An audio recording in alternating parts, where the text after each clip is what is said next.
네, 또 현장에서 가정에서 8월 마지막 제주 예배 참여하신 우리 은평의 가정 여러분들 주님의 이름으로 환영합니다. 우리 이명출 집사님 통해서 참 우리의 가슴을 울리는 귀한 찬양 들었습니다. 짧은 우리의 인생의 여정 가운데 쏟아 부어지는 하나님의 그 은혜, 다음 없는 그 사랑, 정말 우리의 마음을 담은 믿음의 고백이 아니라 할 수 없는데요. 오늘 이 시간 또 예배를 통해 그 은혜와 담 없는 사랑 하나님 우리의 심령 속에 부어주실 줄 믿습니다. 귀한 찬양 고맙습니다. 지난주에 우리는 이 8장을 통해서 이 이스라엘 백성이 사무엘 선지자에게 왕을 요구하는 이야기를 살펴보았습니다. 이제 우리가 읽지는 않았습니다만은 이 9장과 이 10장에는 이스라엘 백성들의 그 요구에 따라서 사무엘 선지자가 사울이라고 하는 인물을 이스라엘의 초대 왕으로 세우는 이야기가 나옵니다. 사울은 어떤 인물인가 하면 그는 베냐민 지파 사람이고 그의 아버지의 이름은 기스라는 사람입니다. 기스는 이 베냐민 지파에서 아주 재력이 있고 영향력 있는 인물입니다. 또한 사울은 키가 다른 사람들보다 월등히 컸고 인물도 굉장히 준수한 사람이었습니다. 그러니까 그 당시 사울은 정말 이 외모 면에서는 최고의 몸짱이었고 최고의 얼짱이었다 말할 수 있습니다. 그런데 한 번은 그의 아버지가 암나기들을 잃어버려 가지고 이 사울이 그 암나기들을 찾기 위해서 사환들과 함께 사방을 헤매고 다니게 됐습니다. 그런데 사흘 동안이나 그 암나기들을 열심히 찾아 돌아다녔습니다만 결국에는 못 찾았습니다. 그러자 사환 중에 한 명이 말하기를 여기 근방에 사무엘이라고 하는 유명한 선지자가 있는데 그에게 한번 가보자 라는 제안을 합니다. 그래서 사울은 나귀를 찾고 싶은 마음에 사무엘 선지자에게 가는데 거기에서 뜻밖에도 이 사울은요 그 사무엘을 통해 기름 부음을 받고 이스라엘의 초대 왕으로 임명이 됩니다. 우리 10장 1절 보실까요? 같이 한번 읽습니다. 이에 사무엘이 기름병을 가져다가 사울의 머리에 붓고 입맞추며 이르되 여호와께서 내게 기름을 부으사 그의 기업의 지도자로 삼지 아니하셨느냐. 이와 같이 사무엘 선지자는 이 사울에게 기름을 부어 그를 이스라엘의 초대 왕으로 임명하면서 이제 이 일이 인간에게서 비롯된 것이 아니라 하나님께로부터 비롯된 일이라는 사실을 이제 확인시켜주기 위해서 사울에게 세 가지 앞으로 일어날 징조를 예언을 합니다. 그 첫 번째 징조는 뭐냐면 이제 사울이 사무엘과 헤어져 가지고 길을 가다가 두 사람을 만나게 될 텐데 그들이 사울에게 암나기를 찾았다는 말과 아버지가 그를 걱정하고 있다는 소리를 듣게 된다는 것이었습니다. 2절 한번 보실까요? 10장 2절입니다. 제가 읽습니다. 내가 오늘 나를 떠나가다가 베냐민 경계 셀사에 있는 라헬의 묘실 곁에서 두 사람을 만나리니 그들이 내게 이르기를 내가 찾으러 갔던 암나기들을 찾은지라 내 아버지가 암나기들의 염려는 놓았으나 너희로 말미암아 걱정하여 이르되 내 아들을 위하여 어찌하려 하더라 할 것이요. 두 번째 징조는 사울이 또 다시 길을 가는 중에 베델로 이번에는 제사를 드리러 가는 세 사람을 만날 것인데 그들로부터 이 사울이 떡 두 덩이를 받게 될 것이라는 아주 구체적인 또 예언을 합니다. 3절과 4절 보시죠. 제가 3절 읽을 테니 여러분은 4절 한번 읽어주시죠. 내가 거기서 더 나아가서 다볼 상수리 나무에 이르면 거기서 하나님을 배우려고 베델로 올라가는 세 사람을 만나리니 한 사람은 염소 새끼 셋을 이끌었고 한 사람은 떡 세 덩이를 가졌고 한 사람은 포도주 한 가죽 부대를 가진 자라.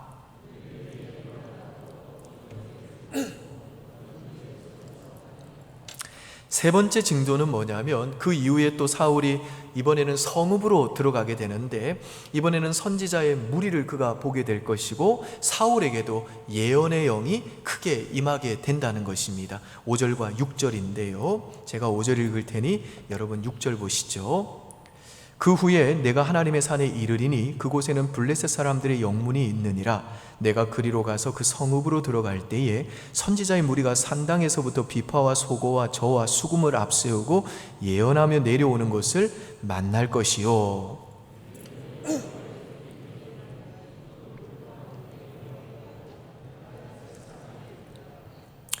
여기에서 사울에게 여호와의 영이 임했다라고 하는 이 말은 무슨 뜻인고 하면, 사울이 성령에 의해서 그 심령이 새로워져서 신역적인 표현으로 쓰며 그가 거듭나가지고 여호와를 경외하는 사람으로 변할 것이라는 말이 아닙니다. 그게 아니라 그가 이전에는 결단코 경험해보지 못한 놀라운 일들을 경험하게 될 거다라고 하는 뜻입니다. 아무튼 사무엘 선지자로부터 이와 같은 예언을 들은 사울은 이제 사무엘과 헤어지고 난 후에 이 예언의 말씀들이 그대로 자신에게 차례차례 성취되는 것을 경험합니다. 9절 보실까요? 제가 한번 읽습니다. 그가 사무엘에게 떠나려고 몸을 돌이킬 때에 같이 있습니다. 하나님이 새 마음을 주셨고 그날 그 징조도 다 응하니라. 이와 같이 사람의 숫자, 또 지명 이름, 구체적인 대화의 내용, 떡 3덩이, 또 염소 새끼 셋, 포도주 한 가죽 부대, 산당, 비파, 소고, 수금, 여호와의 영이 임한 사건까지 사울은요, 이 모든 일들을 사무엘 선지자가 예언한 그대로 그날 정확하게 경험을 하게 된 겁니다. 그런데 지금까지의 이 사건들도 정말 뒤로 자빠질 정도로 놀라운 일들입니다만은 사울은 이것보다 한 가지 더 놀라운, 훨씬 놀라운 경험을 하게 됩니다. 이제 하나님께서는 이미 사울을 왕으로 택하시고 사무엘 선지자를 통해서 사울에게만 그 사실을 알리시고 난 다음에 온 이스라엘 이제 백성이 모인 그 자리에서 왕을 뽑는 제비를 뽑게 만듭니다.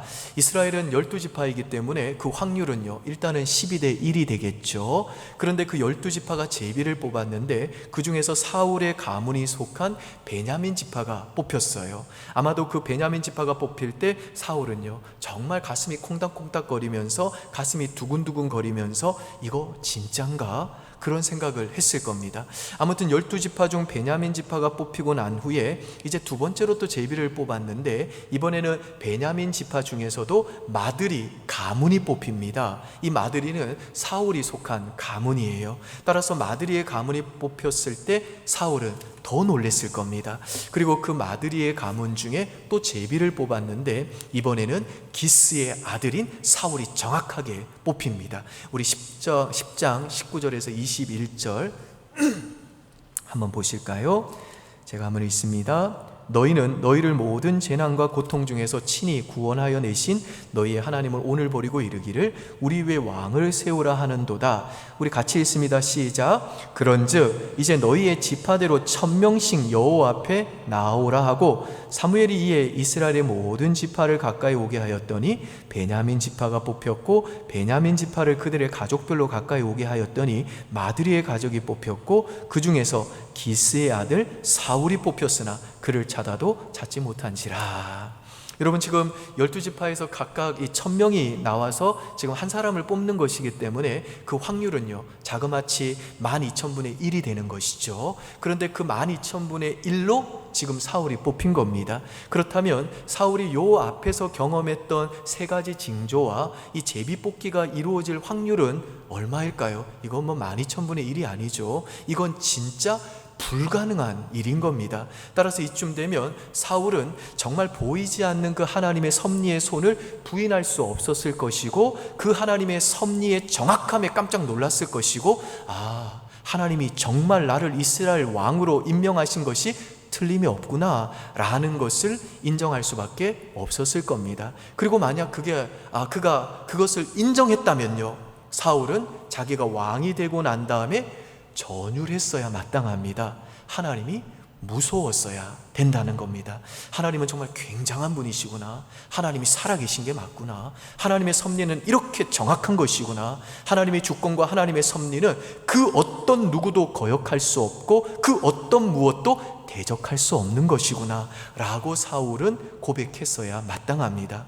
여러분, 이게 자연스럽고 당연한 거잖아요. 이런 엄청난 기적들을 거듭거듭 경험했다면 사울은 당연히 그렇게 생각했어야 되잖아요. 그리고 만일 그가 그렇게 놀라운 하나님의 주권적인 섭리의 손과 그 놀라운 기적적인 은혜를 경험했다면, 내가 왕이 된 것이 내가 원해서 된 것도 아니고 내 뜻대로 된 것이 아니고 하나님이 나를 택하셔서 하나님이 나를 왕이 되게 하셨다는 사실을 그가 인정하고 믿었다면 나중에 하나님께서 그 사울 대신에 다윗을 왕으로 택하셨다고 하셨을 때, 그리고 모든 정황이 너무나도 분명하게 하나님의 그 택감과 주권이 이제는 그 다윗을 향하고 있다고 인정할 수밖에 없었을 때, 사울은요, 그 무엇도 거스릴 수 없고 반드시 성취되고야만은 하나님의 뜻이 이제는 다윗에게 있구나, 그러면서 그 하나님의 섭리의 뜻을 겸손히 그가 받아들이고 자신의 왕권을 기꺼이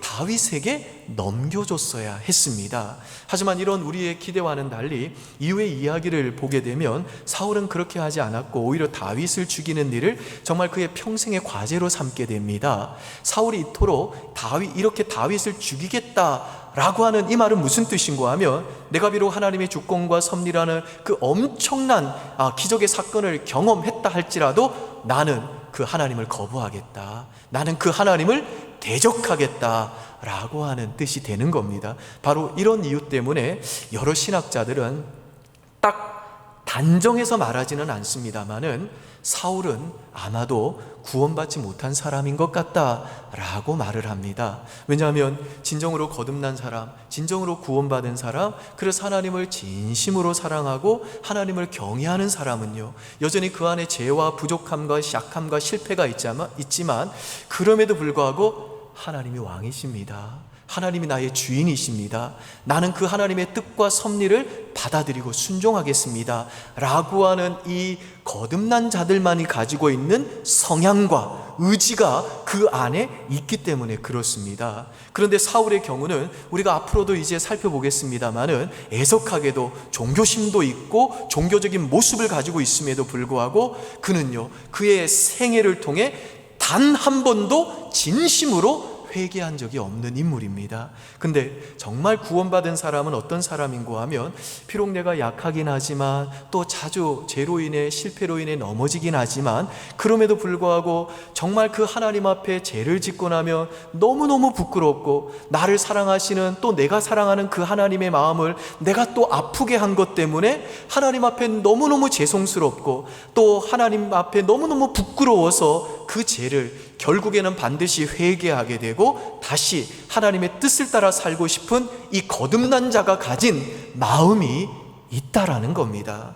여러분, 저는 만약에 지금 이 예배 드리시는 여러분의 그 심령 속에 이런 마음과 이런 성향과 이런 의지가 있다라고 하면 저는 이 하나님의 말씀의 근거에서 여러분에게 선포합니다. 여러분들은 구원받은 자들이 맞습니다. 그리고 여러분에게 만약 그런 성향과 의지와 마음이 있다면요, 그건 진짜 하나님의 은혜인 겁니다. 사실 우리 삶 가운데서 우리가 예수를 믿고 예수를 나의 구주로 주인으로 고백하기까지 하나님은요, 이 사울을 인도하신 것처럼 그야말로 기가 막힌 방법으로 하나님이 우리를 인도해 주신 겁니다. 하나님의 그 놀라운 섭리 가운데, 실패하지 않고 실수 없는 그 섭리 가운데 어떻게 그렇게 기가 막히게 우리를 인도하셨는지 어찌 생각해보면요, 이게 우연인 것 같지만 그 사울이 경험했던 것처럼 그 전율적인 사건, 그 기적적인 섭리의 손으로 하나님이 우리 인생을 인도해 주셨기 때문에 우리는요, 지금 예수 믿는 사람으로 이 자리에 있을 수 있는 겁니다. 그렇기 때문에 우리들이 예수를 나의 구주요 주님이라고 지금 고백하고 지금 이 예배의 자리에 앉아 있다는 거, 정말 하나님의 섭리 가운데 주어진 놀라운 기적이고 놀라운 은혜인 겁니다.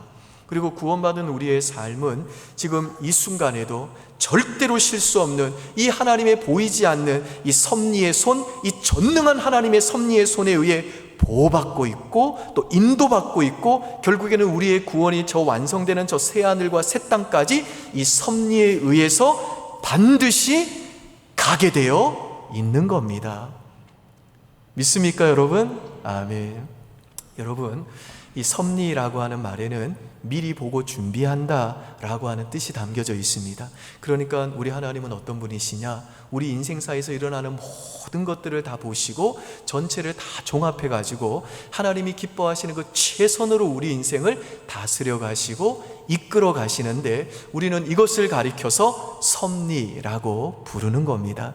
여러분, 저는 여러분들이 비록 지금 내 삶에 하나님이 대체 어디에 계실까를 생각하며 너무너무 답답하고 너무너무 힘들고 너무너무 막막하고 너무너무 외롭고 그리고 불안하다 할지라도, 그래서 지금 밤잠을 못 이루고 있는 그런 분이 계신다 할지라도, 지금 내 삶은 그래도 하나님의 이 보이지 않는 이 섭리의 손 안에 있어 라고 하는 이 사실을 믿음으로 위로를 받고 있다면, 저는요, 그것이 바로 여러분들이 진정으로 거듭난 자들이고 여러분의 심령 속에는 지금 하나님의 성령이 거하고 계신다는 뜻이고, 여러분들은 구원받은 하나님을 경외하고 사랑하는 자라는 확실한 증거라고 믿습니다. 물론 이 사울과는 달리 구원받은 이후의 우리들의 삶에는 하나님이 때로는 철저하게 당신을 숨기시는 것 같고, 우리의 이 현실 문제에 하나님이 굉장히 수동적인 것 같아 보일 때가 많은 것이 사실입니다. 사실 하나님은 저에게 나타나가지고 제가 정말 인생이 어렵고 힘들고 막막하고 어떻게 무엇을 해야 될지 모르는 그 인생의 위기 앞에서 갑자기 짠 하고 나타나셔가지고, 지연아, 이렇게 해라, 저렇게 해라, 저기 가면 누구 만날 것이고 그 사람이 너 인생길 열어줄 것이다, 어떤 사건을 네가 앞으로 만나게 될 것인데 그때는 이렇게 해라 라고 말씀해 주신 적이 단 한 번도 없습니다. 저는 여러분도 마찬가지일 거라 생각이 듭니다. 사실 우리들이 때때로 정말로 잠을 이루지 못할 만큼 너무너무 답답함을 느끼고 지금 이 순간에도 힘들고 답답한 이유는 뭐냐면, 내가 지금 뭘 해야 될지 모르겠다는 것이고 어떻게 하는 것이 정말 이 위기를, 난관을 지금 헤쳐나가야 되는 방법인지를 잘 모르겠다 싶기 때문에 우리는 우리 인생이 너무 괴롭고 고통스러운 겁니다.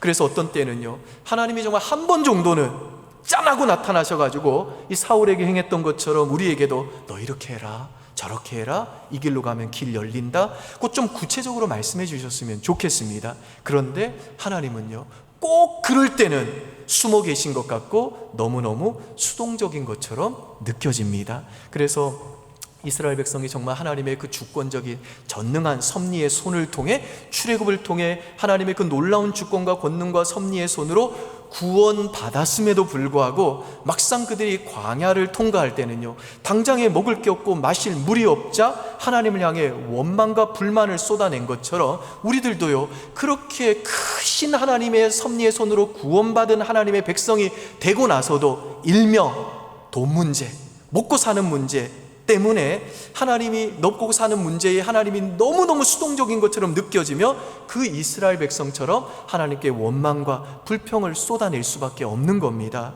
이건 무슨 뜻인고 하며, 우리가 구원을 받은 신자라 할지라도 예수 믿지 않는 자들처럼 여전히 이 먹고 사는 문제가 그렇게 우리 인생에서는 중요한 문제이기 때문에 그렇다는 겁니다. 그래서 구약성경 민수기에 보면 광야에서 물이 없이 목이 마르자 이스라엘 백성이 하나님께 뭐라고 하나님과 다투냐면, 아니, 물이 얼마나 인간의 생존에 있어서 중요한 것인지 하나님도 알고 있지 않습니까? 지금 내 자식들이 목말라가지고 아빠 목말라요 라는 말을 듣는 게 부모 입장에서는 얼마나 큰 고통인지 하나님은 아시기나 하십니까? 도대체 하나님은 늘 먹고 사는 문제로 집요하게 이렇게 우리를 괴롭히는 이유가 무엇입니까? 꼭 그렇게까지 하나님의 백성들을 비참하게 만들어가지고 뭔가를 우리들에게 가르쳐야 되겠습니까? 하나님이 우리들에게 지금 가르치는 그 뭔가가 그렇게 우리들의 생계 문제보다 중요한 것입니까? 라고 하면서 그들의 먹고 사는 문제에 있어서 너무너무 수동적인 그 하나님을 향해 화를 내고 역정을 냈습니다. 지금 여러분 중에 혹시 이스라엘 백성의 이런 불평과 원망과 역정과 분노에 대해서 전혀 공감이 되지 않거나 아유 저런 믿음 없는 것들이라고 생각하는 분들이 계시다면, 그분들은요, 그래도 지금 주머니 사정이 좋아서 그런 겁니다. 사는 게 편안하셔서 그런 거예요. 근데 이렇게 코로나가 장기화되고 있는 이런 경제적인 압박 가운데 정말 하루하루를 피말리는 심정으로 정말 밤잠을 설쳐가면서 생존을 위해 걱정해야 되고 살기 위해 치열하게 몸부림치고 견뎌내고 버텨내야만 하는 분들에게는 어쩌면 제가 매주마다 이 강단에서 하나님이 그래도 십자가의 사랑으로 여러분을 사랑하십니다 라고 하는 이런 말씀을 드리면 막 속에서 우라가 치밀어 오르는 분들이 계실 겁니다. 아니, 하나님 그렇게 날 사랑한다고 하시면서 이 작은 일도 안 해주시는 겁니까? 라는 마음이, 섭섭한 마음이 든다는 겁니다. 사실 우리가 믿는 복음은요, 이스라엘 백성이 경험했던, 그리고 또 이 사울이 경험했던 저 홍해의 기적과 이 사울이 왕이 되는 기적과는 비교도 안 될 정도로 훨씬 더 큰 사건입니다. 창조주 하나님이 인간이 되어 친히 어린 양으로 십자가에 달려 죽으심으로 우리가 당할 죽음을 대신 당하신 겁니다. 그래서 죄와 사망의 권세 아래 신음하던 우리를 예수님이 이끌고 죽음의 바다를 건너 저 새 생명으로 인도하셨다는 이 엄청난 소식, 이게 바로 우리가 믿는 복음이잖아요. 근데 우리는 그렇게 하나님의 그 전능하고 거대하고 실수 없는 그 섭리의 손으로 그 큰 구원을 받았음에도 불구하고 막상 구원받고 나서 광야와 같은 현실을 살면서 정말 우리 입에서 막 단내가 날 때에 우리 안에 막 화가 치밀어 오른다는 겁니다. 그래서 이스라엘 백성들처럼 가시돋친 말로 하나님을 향해 쏘아 붙인다는 것이죠. 아니 하나님, 도대체 2000년 전 십자가 사랑이 지금 내게 무슨 의미가 있습니까? 정말 하나님은 나를 사랑하시는 거 맞습니까? 십자가의 사랑으로 날 사랑한다고 말씀하시면서 나를 이렇게 내버려 두는 거 저 정말 이해가 안 됩니다. 제발 이제는 좀 십자가의 큰 사랑으로 말씀하지 마시고 제발 저의 좀 이 먹고 사는 현실 문제, 이 돈 문제 때문에 내가 지금 밤잠 설치고 있는데 이 작은 돈 문제에 좀 하나님의 사랑을 내게 좀 드러내 주십시오 라고 하나님께 항변하는 마음이 우리들 안에 있다라는 겁니다. 여러분, 이걸 저만 이렇게 느끼는 겁니까? 아마 여러분들도 신앙생활하며 가지는 딜레마가 이런 것이라 저는 믿습니다. 그래서 지금 이 자리에 여러분 중에는 혹시 목사가 꼭 사기꾼으로 보이고요, 기만자로 보이는 분들도 계실 겁니다. 과거의 그 하나님의 임재의 경험들이 그저 감각에 비친 허상은 아니었을까, 환영은 아니었을까 라고 생각하는 분들도 있을 겁니다. 수없이 많았던 그 영적인 경험들, 과거에 했던 그 중고등부 때나 대학생 때 경험했던 그 영적인 체험들, 그것들이 이 현실적인 문제 앞에서 마치 거대한 종교적인 속임수로 느껴지고 장차 우리에게 주어진 종말에 대한 그 약속은요, 그저 종교적이 아편으로만 보이는 분들도 계실 겁니다. 그래서 교회는 제발 그 십자가의 큰 사랑 좀 제발 그만 좀 말하고, 마지막 날에 있을 그 종말의 저 기쁨을 그만 좀 말하고, 제발 이제는 지금 내 현실적인 이 문제, 이 돈 문제를 좀 해결해주는 하나님의 사랑을 좀 말해 주십시오 라고 지금 하나님과 다투는 분들 계실 것이고, 또 목사인 저에게도 그런 불만이 있는 분들 계시리라 생각이 듭니다. 그런데 여러분, 우리 하나님은 나의 먹고 사는 문제에 관심 없는 분이 아닙니다. 하나님은요, 우리의 먹고 사는 문제 때문에 우리가 고통당할 때 우리를 그냥 멀리서 그저 바라보시는 방관자, 구경꾼이 아닙니다. 우리 하나님은 우리의 먹고 사는 문제에 결단코 수동적인 분도 아닙니다. 도리어 우리 하나님은 어떤 분이신고 하면 먹고 사는 그 문제 때문에 하나님께 원망하고 불평하는 이스라엘 백성에게 그들을 치지 않으시고 그들에게 형벌을 내리지 않으시고 대신 반석을 쳐서 물을 먹이셨듯이, 먹고 사는 문제 때문에 조금만 힘들어도 하나님과 다투고 하나님 어디 계시냐고 하나님을 의심하고 하나님께 불평과 원망을 입쌓는 나를 치시지 않고 나 대신에 우리의 반석 대신 그 예수 그리스도를 치셔서 그 아들의 살과 피로 우리를 먹여 우리를 살리실 정도로 우리를 지극히 사랑하시는 선하신 하나님이십니다. 그래서 우리 하나님은 우리 영혼의 이 구원만 중요하게 여기시는 분이 아니라 우리들의 이 먹고 사는 문제도 중요하게 여기셔서, 우리가 정말 이 돈 때문에 남몰래 피눈물을 흘리고 밤잠 설쳐가며 힘들어하고 아프면 우리 하나님은요 더 아파하시고 더 안타까워하시는 겁니다. 그리고 하나님은 우리들이 먹고 사는 문제로 불평하고 원망하기보다는, 하나님, 저는 지금 내 현실적인 문제 때문에 하나님이 정말 너무너무 수동적인 분처럼 느껴집니다. 그러나 이런 때에도 나는, 하나님은 나를 위해 그 아들을 죽이사 그 아들의 살과 피를 나에게 먹여 나를 살리신 선하신 나의 아버지신 거 저 믿습니다. 하나님은 여전히 나를 그 보이지 않는 섭리의 손으로 나를 붙들고 계시고 여전히 나를 먹여주고 계시고 입혀주고 계시고 하나님의 일을 내 삶 속에 행해주고 계시고 하나님의 그 신실한 약속을 나에게 성취해 가고 있음을 저 믿습니다 라고 우리들이 그 하나님의 선하심을 끝까지 신뢰하는 하나님의 자녀로 이 땅에 살기를 원하시는 것입니다. 그러니까 우리 하나님이 광야 같은 이 세상에서 정말 집요하리만큼 우리들에게 이 먹고 사는 문제, 이 돈 문제, 이 현실적인 문제를 통해 우리를 끊임없이 훈련하시고, 그리고 이 현실적인 문제 앞에서 그렇게 자주 수동적인 분처럼 그렇게 자신을 숨기시는 목적은 무엇인고 하면, 기도하지 않고 하나님 의지하지 않으려고 하는, 우리 안에 여전히 자리 잡고 있는 하나님 노릇하려고 하는 우리 안에 있는 이 죄악된 뿌리를 뽑으시기 위함이라는 겁니다.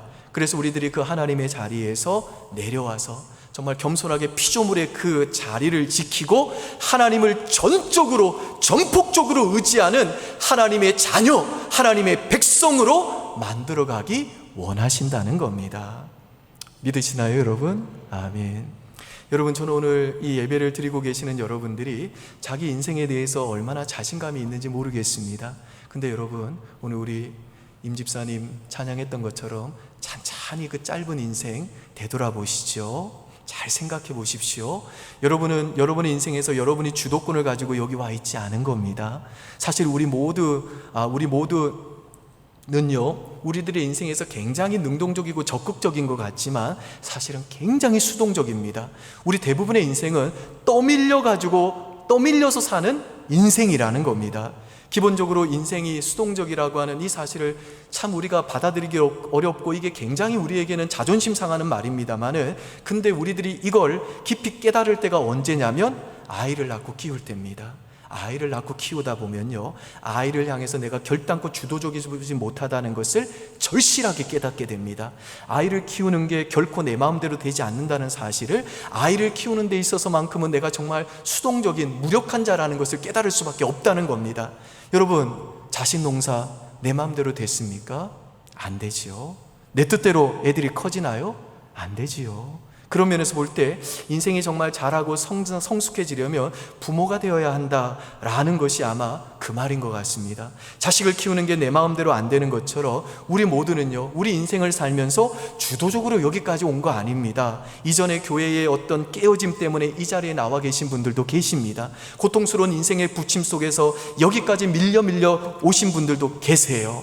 정말 참을 수 없는 인생의 고통 속에 그걸 껴안고 어찌할지 몰라서 벌벌 떨다가 이 자리에 나와 계신 분들도 계십니다. 병을 안고 그 인생의 험한 고난을 당해가지고 이 자식이 내 뜻대로 되지 않아가지고 방황하는 그 자식 때문에 어떻게 해서든 그 돌파구를 찾아서 마지막 끈앞풀을 잡는 심정으로 이 자리에 나와 계신 분들도 있습니다. 어떤 분은요, 내일 이제 내가 회사에 던질 사표를 이 가슴에 품고, 또 혹은 내 사업을 이제 정리하겠다는 마음 품고 이 자리에 계신 분들도 계십니다.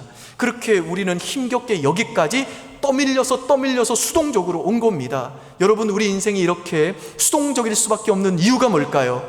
우리가 하나님이 아니기 때문에 그런 겁니다. 우리가 한계를 가진 너무나도 무력한 피조물이기 때문에 그런 겁니다. 여러분, 한번 과거를 잘 생각해 보십시오. 아찔한 순간 있었잖아요. 옆을 보고 길을 통과했는데 그때 차가 왔으면 어떡하지? 내가 멈췄던 그 안전의 순간들 다 있으시잖아요. 저도 올해만 벌써 2번이나 차 사고가 났고요, 이 2달 어간에는요 3번 차 사고로 아찔했던 순간 있었습니다. 또 내가 이 세상에서 많은 걸 가지고 최고로 올라가도 사랑하는 사람 한 명도 살릴 수 있는 그런 능력이 없는 우리는 그런 무력한 존재잖아요. 그래서 내 아이가 아프면요, 내 손주가 아프면요, 나는 그저 그 옆에서 울고만 있을 뿐이고 잠 못 들고 그냥 그 옆에서 서 있을 뿐이잖아요. 우리는 그렇게 하나님이 아니라 한계를 가진, 너무나도 한날 앞을 내다볼 수 없는, 한치 앞을 내다볼 수 없는 그렇게 무력하고 그렇게 연약한 인간인 겁니다. 근데요, 우리가 이렇게 무력하고 연약한 피조물임에도 불구하고 예수 믿는 우리 신자들이 가진 이 세상에서의 당당함과 자신감의 근거는 뭐냐면, 그런 무력하고 한계를 가진 우리를 사랑하시고 우리의 그 머리털까지라도 하나라도 세시는 하나님께서 그 전능하고 자비롭고 지혜로우신 그분의 그 섭리의 손으로 우리를 선하게 이끌어가고 계시고 여기까지 인도해 오셨고, 또 앞으로도 우리를 실수 없이 인도해 주신다는 겁니다. 이게 바로 우리 신자들이 이 세상을 살아갈 때 가지는 당당함과 자신감의 근거라는 겁니다. 제가 예전에도 한번 말씀드렸는데요, 어떤 성도님이 이런 얘기를 하셨어요. 목사, 이분은 정말 하나님의 은혜를 정말 갈망하고 하나님의 은혜대로 살겠다고 하는 분인데 하루는 이분이 안타까운 심정으로 이런 고백을 하셨어요. 목사님, 내 인생에서 하나님은 항상 방금 전에 다녀가신 것 같습니다. 무슨 말인가요? 힘들어서, 너무너무 외로워서, 너무너무 어려워서 그 하나님을 간절히 찾는데, 그 하나님을 간절히 원했는데, 하나님을 갈구하고 하나님을 갈망하고 하나님을 찾아보면 하나님이 막 지나가신 것처럼 흔적만 남겨놓으시더라는 겁니다. 하나님이 내 인생에 그렇게 너무너무 수동적인 것처럼 느껴지고 내 돈 문제, 내 자식 문제, 내 현실 문제를 방관하시는 분처럼 잘 보이지 않더라는 겁니다. 그런데 그 짧은 인생 지나서 쭉 돌아보니 하나님이 그때에도 여전히 나를 위해 일하고 계셨더라는 겁니다. 여러분, 믿음이란 뭐냐면 내 계획대로 안 됐음에도 불구하고 하나님의 계획이 완벽하다는 이 사실 믿고 나를 이끌고 인도하시는 하나님의 그 섭리의 손을 신뢰하면서 내 인생이 내 계획보다 훨씬 좋고 훨씬 더 큰 하나님의 더 큰 계획 속에 있음을 믿고 끝까지 그 선하신 하나님을 믿어드리는 것, 이게 바로 신자의 믿음인 겁니다. 그리고 지금 내 삶에 하나님이 보이지 않아 답답하고 갈 길을 몰라 혼란스럽지만 지금 내가 할 수 있는 것도 아무것도 없고 내 앞길에 대해서 정말 답답하고 막막하고 힘들지만 내 인생은 그래도 여전히 하나님의 이 실패하지 않는, 실수하지 않는 섭리의 손 안에 있어. 나는 이렇게 존귀한 자야. 내 인생은 이렇게 실패할 수 없는 자야. 이 믿음이 바로 우리의 남은 이 험악한 인생 여정, 광야 같은 인생 여정도 살아갈 수 있는 힘이 되는 겁니다. 그러므로 사랑하는 우리 은평의 교우 여러분들, 이 시간 여러분들이 정말 인생을 여기까지 살아오면서 내가 계획하고 내가 뜻한 대로 안 된다는 사실이 너무너무 받아들이기 어렵고 낙심되고 힘들겠지만 이 시간 다시 한번 믿음의 눈을 통해 그 일들과 그 사건들 속에서도 하나님이 여전히 그 보이지 않는 섭리의 손으로 내 인생을 붙잡아 내 뜻이 아니라 그분의 더 좋고 더 선한 뜻을 내 삶 속에 이루고 계심을 믿고 부디 그런 상황에서도 하나님의 위로를 받을 수 있기를 주님의 이름으로 축복합니다. 또한 여러분 중에 지금 혹시라도 좌절된 계획 가지고 후회하고 잠 못 이루고 계시는 분들이 계시다면 여러분들 하나님 노릇하는 거 그만두시고 이제는 하나님 자리에서 내려오셔서 참으로 휴지 조각이 된 그 계획표와 그리고 또 공수표가 된 그 약속들 붙든 여러분의 그 손 펴시고 대신에 환경 바뀌고 시간 바뀌고 조건 바뀌어도 여전히 여러분의 삶에 그분의 선하신 뜻을 신실하게 이루시는 이 하나님의 손 믿음으로 붙잡고 일어나시고 용기 내시고 힘을 내시기를 주님의 이름으로 축복합니다. 그리고 정말 수동적인 것 같지만 여전히 여러분을 위해 부지런히 일하고 계시는 이 하나님이 여러분으로 하여금 언젠가는요 아하 하면서 하나님이 그때에도 일하고 계셨구나, 거기에도 하나님의 그런 선하신 뜻이 있었구나 하면서 하나님께 영광 돌리게 하실 그날을 여러분 모두에게 반드시 주실 거 소망하면서 여러분에게 주어진 이번 주 이 하루하루를 하나님의 그 섭리의 손에 붙들린 인생답게 멋지게 자신있게 당당하고 노래하면서 살아가시기를 우리 주 예수 그리스도의 이름으로 축원드립니다. 아멘. 기도하겠습니다. 아버지, 코로나라는 엄청난 시련 속에 우리 성도들 또 이 광야 같은 인생 여정 지나가고 있습니다. 하나님, 어떤 사람에게는 이 혹독한 광야 같은 현실이 하나님과 다투고 하나님께 원망하고 하나님을 떠나고 하나님을 부인하는 자리가 되겠지만 정말 하나님의 백성들, 그 은혜를 입은 자에게는 그 자리가 하나님의 섭리의 손을 더 붙잡고 하나님을 더 의지하는 복된 자리가 될 줄 믿습니다. 하나님, 오늘 이 예배를 드리는 우리 모두에게 이 은혜 베풀어 주시옵소서.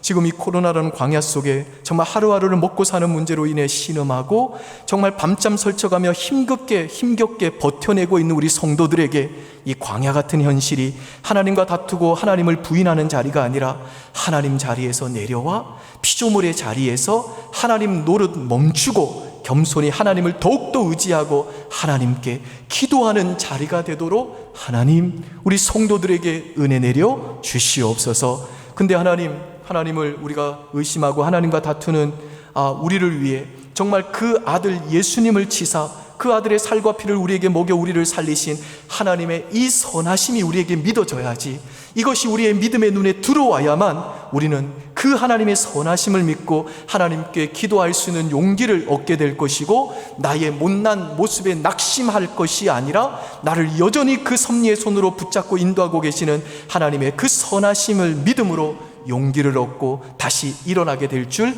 믿습니다. 그러므로 하나님, 이 시간 우리 사랑하는 성도님들, 그 먹고 사는 돈 문제, 현실 문제로 인해서 너무너무 힘들어서 그 하나님의 선하심과 섭리를 의심하는 우리 성도들에게 다시 한번 하나님의 사랑을 부어주십시오. 그 사랑을 깨닫게 해주십시오. 내가 너를 죽기까지 사랑한다. 내 아들을 쳐서 그 살과 피로 너를 살릴 정도로, 너를 먹일 정도로 내가 너를 사랑한다. 내가 반드시 네 인생 책임진다 라고 하는 너의 그 먹고 사는 문제, 돈 문제 내가 반드시 책임진다 라고 하는 이 주님의 음성을 듣게 하여 주시옵소서. 그래서 이 광야 같은 인생 남몰래 피눈물 흘리면서 좌절의 자리에서 낭망할 것이 아니라 하나님의 손에 붙잡힌 그 섭리의 손에 붙잡힌 복된 인생답게 자신 있게 당당하게 노래하면서 살아가는 우리 은평의 모든 가족들 되도록 주여 은혜 내려 주시옵소서. 감사드리며 예수님 이름으로 기도합니다. 아멘. 우리 다 함께 자리에서 일어나셔서 하나님께 찬송하시겠습니다.